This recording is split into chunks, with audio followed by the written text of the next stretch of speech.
Well, good afternoon and good morning, wherever you might be. We are very, very fortunate to be joined today with our guest, Selorm Adadevoh, who happens to be coming to us from Ghana. And this is our first guest that we have had coming from the continent of Africa. And so very fortunate to have him with us. He is the Chief Executive Officer of MTN. So he's going to explain that to us. Joining me today is my colleague Raghu Iyengar, who is a marketing professor here at the Wharton School along with me. And he is also the director of Wharton Customer Analytics. But let's move to Selorm, who, as I say, we are thankful that you are joining us. Good morning, Selorm. Good morning and good afternoon where I am here. I'm currently in Ghana, which is afternoon here. But thanks again for the opportunity. Looking forward to having a good discussion with both of you. So great. Let's begin with a couple things. Not everyone here knows MTN. And so I would like for you to tell us what MTN is, and then also a little bit about your background and how you got to your current position as the CEO of MTN Ghana. Okay. Well, thank you. So a little bit about MTN. MTN is actually the leading telecommunications company in Africa, but it is a global company. We have about 21 markets, of which approximately, I believe it's 17 in Africa, and the rest will be in the Middle East. So it is quite a well spread out company with different assets, some in Europe, which we've just divested as well, and other businesses within the African continent as well. So I joined, just a little bit about myself. I joined MTN in 2018, middle of 2018, and I've been the CEO of the MTN Ghana business for the past 2.5 years approximately. And prior to that, I was the CEO of Digicel, which is an international telecommunications company based out of the Caribbean and Southern Pacific. And I was a CEO in the Haiti business, which is their largest operation globally. I've been in the telecom space for quite a while, and I think my journey has been I've moved around different continents, if I can say that. Worked in Africa, worked in the Caribbean. Prior to the Caribbean, I was in Ghana for about 3 years, apologies. And before that, I was based in the US, where I worked in strategic consulting, focused more on transaction advisory in the Boston area. And this was after I graduated from Wharton with my MBA. So, I mean, from Philly, I went to Boston, which is probably not the destination you'd like me to go to. But anyway, and before that, I worked in the UK with Hewlett-Packard as a consultant, technology consultant. So essentially, I've been in the technology space for quite a while, starting from my days in the UK before I moved to the US and came back to the continent of Africa and the Caribbean. And it's been an exciting journey, and I'm really enjoying my current opportunity and role here as well at MTN. Well, great. Thank you for that background. That's really wonderful. And there's no aversion that we have to Boston. And in fact, I've lived there twice, so I appreciate it. I will say that I've had 2 trips now that have been, to Africa that have been canceled because of the pandemic. And what it is that we would like to focus on in this conversation is an understanding of how the pandemic has affected MTN and how you have navigated that space. So if you could get us started with that, that would be great. Sure. Let me just sort of share. I'll focus primarily on the Ghana market, just because it's the closest to me and where I am. But we've seen similar trends in our other markets as well. In the Ghana market, I mean, COVID primarily hit us around about March last year.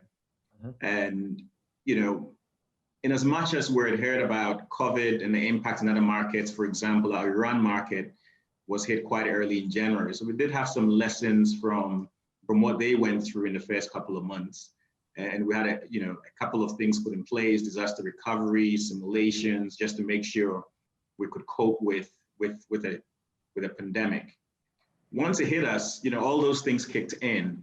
But I would say the direct implications for us, a number of things. The first one is on our people, where we had to adjust very quickly how we work, and also how we continue to provide services to our customers, which is ultimately our primary objective. So in as much as we're changing the way we work, we had to keep at the back of our minds that our primary goal is to figure out how to continue to serve our customers so that their needs are also satisfied. Mm-hmm. In Ghana, telecommunications is a critical service, and it was classified as such as the pandemic hit us and went into lockdown. So, we had to stay operational and sort of support all the other government initiatives that were underway to try to stem the pandemic. So we were right at the forefront of, trying to resolve the issues, trying to support contact tracing, trying to support the security agencies, the government, different policies, things like that. About 87 to 90% of our staff in April last year were working from home. We never envisaged that was even remotely possible. And it all happened in a matter of a week to 2 weeks, providing, close to 800, laptops or other devices for people to be able to work from home. Relocate our call center from, a fixed environment to all the agents now working from home. So we had we have 2 call centers, 100% work from home for one of them, and about 75% from the second one. So definitely a very drastic change in the way we run our business. And on the customer services side, in terms of our stores and our retail outlets, we did have some provision to allow our staff to go into work and work very limited hours just to support critical services, other critical services as well, and customers. Because during the lockdown, there was a limit or a restriction on movement, and therefore we didn't expect a lot of people to come to the retail outlets, but we still had to keep it open because it was a critical service. So we did have a rotation, we supplied buses, so staff, are able to get to work safely and also protect them from the general public. So if there are any infections of COVID, we could restrict that and manage that quite well. So the health and safety of staff, absolutely critical during that time. Right. And of course, we had a role to play in protecting staff. So providing safety equipment, PPEs, and all those things to make sure that staff are safe. And our maintenance team, engineers who had to make sure our sites were up and operational and be able to still deal with issues as they come up, because traffic patterns changed significantly during the lockdown and as the COVID hit, as everybody started going home and working from home. So we had to do a lot of optimizations on different sites. So, the engineering team and our engineers were very active and had to be out there trying to support connectivity and make sure we had the right quality of service. So that was really on the people side. But then the second pillar, which was quite important for us, was, I'll call it network resilience, which was really, we had to make sure that our network stood up, because at that point in time, our economic delivery was highly dependent on connectivity. Banks were working from home, online stores were functional on the internet, e-commerce was taken off. Telecoms companies are working from home in their connectivity, but all the services centers essentially were working from home, and connectivity and the need for connectivity couldn't be overemphasized. So network resilience, very important. And it's also at a time where you had challenges and disruptions to supply chain. So you couldn't quickly bring in equipment and just expand capacity. And, looking at the trends from a surge in demand for capacity, from all the different movements, new people coming online, it posed a significant challenge to us in Ghana. The good thing was we did have some plan ahead of time. So we did put in some capacity. For example, we expanded our international bandwidth by about 50% just before, the pandemic hit us. So we had, that covered. We also implemented a number of sites which were intended to be implemented before June, but we accelerated those and implemented those in Q1 before March. So that also allowed us to bring in some new capacity. So there were a number of things we did on that side, shifting things around, optimizing our network, things like that. But network resilience was one of our prime objectives, to make sure connectivity continued. The third area we looked at beyond that was really our support to government. So, after looking at staff, looking at network resilience, the next question was, what other roles can we play in trying to support government initiatives to try to minimize the impact of the pandemic on the economy overall, but on our people, on Ghanaians, and things like that. So we identified a number of different areas where we had, different support packages. We called it the Yellow Hope. which was basically yellow is our color as MTN, and Yellow Hope was essentially a package that had different support and elements to be able to make sure that we bring our services, but our strengths, our energy to support governments to be able to minimize the impact of the pandemic. Some of the things we did, we supported government. We invested over $1 million in just about $1 million in PPEs, but also PCR machines for the testing centers because we had a limitation there. The rate at which the tests were processed was quite slow, so we supported in that way as well. and in a lot of different ways, provided a significant amount of PPEs to the government to be able to share through to hospitals, to some of the regional departments that were at the front line, and things like that. We also looked at the educational sector and said, how do we support all the students that are now at home, studying from home and don't have the funds to necessarily finance buying data bundles and things like that for an extended period of time. So we agreed to zero-rate educational sites for universities and high schools. So we zero-rated over 200 websites for high schools and universities. Wow. So that students in those institutions could access the internet for free on our network, at no cost to them at all, which we felt would facilitate their studying, but also allow different parts of the economy to continue to remain productive while we try to bring this under control. Beyond education, we looked at our consumers as well and said, what types of packages and offers can we bring to support customers' affordability? And because a lot of people, Ghana is an informal economy, and a lot of people don't earn money on a monthly basis like a salary. People earn money on a day-to-day basis. And therefore, as an economy with a pandemic, with a lockdown at the beginning, there's a huge economic impact where a lot of people just didn't have a source of income, and affordability for a need becomes very critical. So our support was to have different bundles with affordable rates that people can afford. And there were lots of cries for free data, free internet services across the board. Of course, with a capacity limitation, and that's not something we could have done because it would have crashed the entire network. But we did have different packages and bundles that allow us to alleviate that challenge to some degree, and allow people to have a more affordable experience on our network. So these are the three key areas that we focused on. And I would say, if I look back now, we did deliver on these areas very well. We're able to provide the resilience that was required. And once the supply chain disruption started easing up, we're able to bring in equipment and expand more aggressively. So we're able to do that in Q3, Q4. And also on the people side, we managed to provide additional services, health services. We had doctors on standby, doctors on retainers. We had, therapists that staff could call. So throughout that period, we've seen a lot of take up of these services from staff, which is very encouraging as well, that we're able to proactively prevent issues that may have happened over the course of the pandemic. So I would say we've done a really good job in, managing the areas that we focused on in a positive manner, and the impact on the business as well was minimized.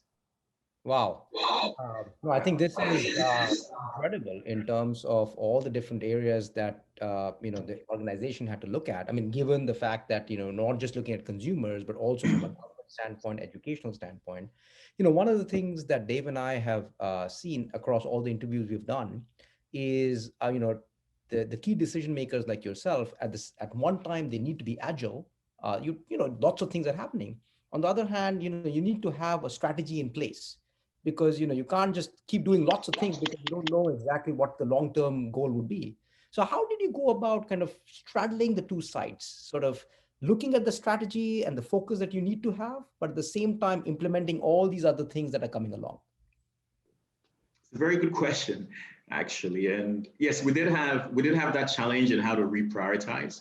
There were points where we had to look at our budgets again to say, look, do we need to refocus and do things differently?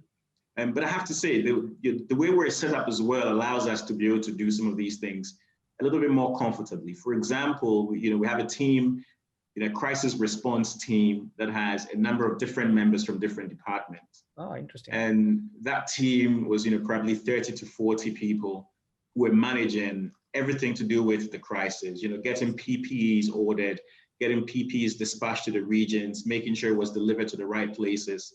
There was a separate team looking at the government support from our corporate services department that was looking at how do we support government, interfacing with government, going for meetings. So these were two completely separate teams.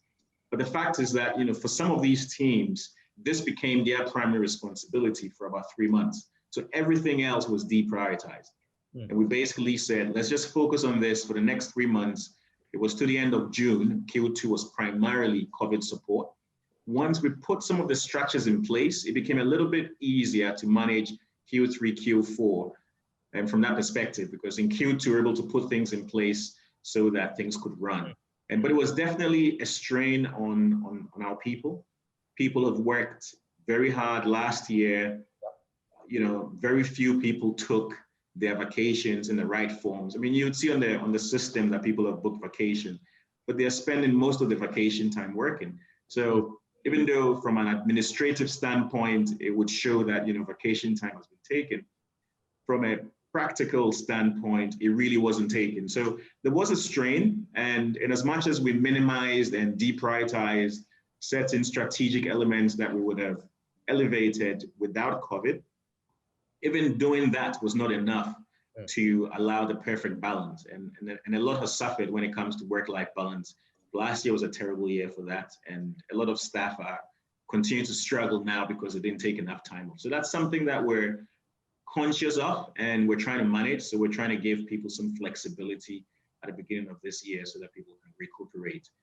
Because ultimately, this will impact the business. Your ability to deliver, your productivity goes down long-term, and we want to avoid some of those things that we can manage ourselves. But absolutely a tough balance in a market like this. Yeah.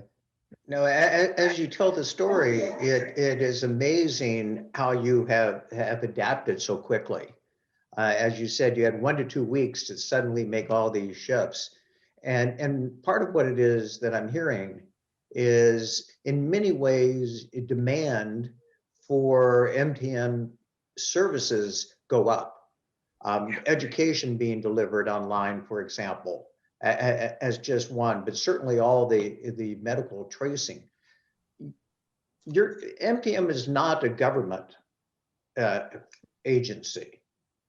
And so I'm curious about, you had to spend extra money and your customers could afford less. How did you navigate that? It's a very tough balance. I remember I was on radio a few times trying to convince customers why we can't give free internet or why we can't reduce the cost of data bundles by a certain percentage. And it's very tough for customers to understand, but at the same time, we had to do the responsible thing because we had an experience in February last year. This was 2 months before the pandemic, where we had an outage, a major outage, and we compensated customers by giving them, free data for 3 days. And it completely crashed the network. And the uptake at that time was quite low compared to those that would have taken it up at the time that we're talking about, April, May. So, I mean, we knew that it was, it wouldn't be a smart move to do that. And as much as, we're empathetic to their needs and we would love to do things like that, it was just not practical. So yes, very tough balance. And, I think from a consumer perception standpoint, and probably even from the government side, telecoms was seen as a beneficiary to the pandemic, which makes it very difficult to explain why certain things can't be done, because some other industries, hospitality, for example, transportation, for example, were struggling. And again, we're a different industry and our challenges are very different. Yes, we didn't have a situation where all our services were no longer needed for a number of months. But we had different challenges, and we had to focus on making sure that we continue to see ourselves as a critical service, and ensure that the primary objective during that period is providing connectivity so that everybody else can be productive, because the economic impact, if we lose productivity, if we lose connectivity, would be enormous. And we took it as our job and took a lot of comfort in the fact that we were enabling something that we believe will be appreciated further down the line, even though at the beginning, all the shouts and screams were about free data and make everything free. And we believe that later on down the line, it will be more appreciated. And we saw signals like that where the government came on board to provide free spectrum to some of the operators, including ourselves, to be able to continue to expand capacity. And at that point, for me, it was a very strong signal that the message was beginning to seed, and the understanding of what our needs are during that period were also beginning to land home. So, you know, it was a journey that we had to take for the understanding to happen. But the reality is the reality, and there's not much we can do about it. Oh, great points. The other thing that would be interesting to hear your take on is that, I'm sure you've heard some statistics, like for example, in the US, especially in the last few months, the uptake of internet services has gone up so much that it had not gone up for the last 80 years, so on. Now in Africa and in Ghana especially, I mean, obviously mobile payment and all of these things, innovations were already there. Did you see a bigger uptake of other kinds of services, or did you just or did they just accelerate at a pace that was not there before? What were the kind of innovation changes that happened? Okay.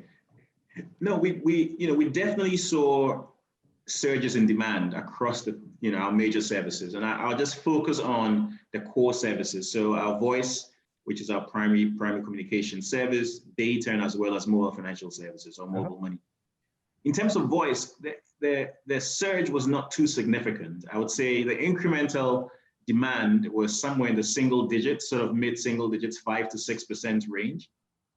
At the peak of the pandemic, data, we went as high up as about 30%, which, again, wouldn't have been, the typical month-to-month sort of growth in data demand. And this is traffic patterns. In mobile financial services, it was somewhere around 15% that we saw. If you take sort of March numbers and compare that to May last year, which was the peak of when everything surged, right? So if I take that window, then we're looking at about 15% for mobile money, about 30% for data, and about 5 to 6% for voice. The data growth continued because companies did not necessarily have what it takes to work from home. And therefore, it took a little bit longer for everyone to get their act together and have services and systems at home to be able to continue to work. There were also maybe expectations that things will ease up by mid-year, which didn't happen. And therefore, the laggards had to get on board and start to do things a little bit differently as well. So we continue to see growth through the year, especially on data. Voice was still quite stable. And we saw a continued increase in mobile money as well as the year progressed. On the mobile money side, one of the things we do that I failed to mention before as well was we met with the central bank and agreed to make transactions up to 100 Ghana cedis completely free and peer-to-peer. And this really helped encourage people to move away from cash and use electronic money. And the rationale was primarily, cash was a means to transmit COVID, and the less exchange you had, the safer an environment you'd promote as well. So promoting that environment for us was, very, very important, and we managed to have an agreement with the central bank. We've actually maintained that. It was for 3 months. We've maintained that since, and we continue to give, 0 to 100 CD transactions for free for peer-to-peer transactions. No, that's incredible. I mean, I think when you think about all the different changes that you had to manage and MTN had to manage, I mean, I think coordinating all of this, as you mentioned, kind of having those teams in place that can do the coordination, I think it's a huge deal. Of these changes, as we are kind of wrapping up, of these changes, which ones do you think are going to be sticky in the longer run when hopefully things are more towards normalcy? Are there certain things that you believe you would have to continue providing? Because consumers, in some sense, are now expecting those services, having gone through the last few months. So which ones do you think of the ones that you've seen so far would be ones that would still remain sticky? Look, I think, well, let me start with my perspective on what the future looks like, and I'll come back to what that means for the services we'll keep. Yep. Prior to the pandemic, we had a plan to become a digital operator in a number of years, and from 2019 we've been working on this plan, but albeit with less ambitious targets compared to what the pandemic has forced us to do in a very short period of time. So I'm a big believer that the digital world was inevitable either way, with or without a pandemic. It was inevitable. We're all moving in that direction, particularly the technology companies. Yep.